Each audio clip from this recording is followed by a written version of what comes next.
قد أفلح من زكاها وقد خاب من دساها.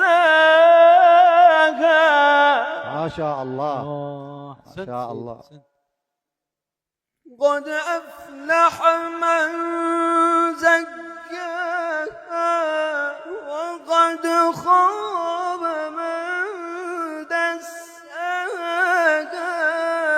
كذبت ثمود بطغواها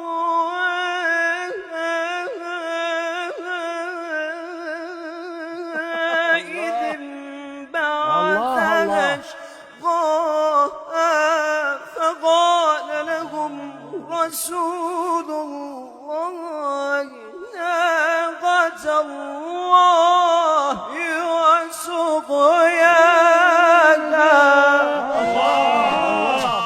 عسل سيد حسني بعد لا تقرأ القرآن. الله ما شاء الله.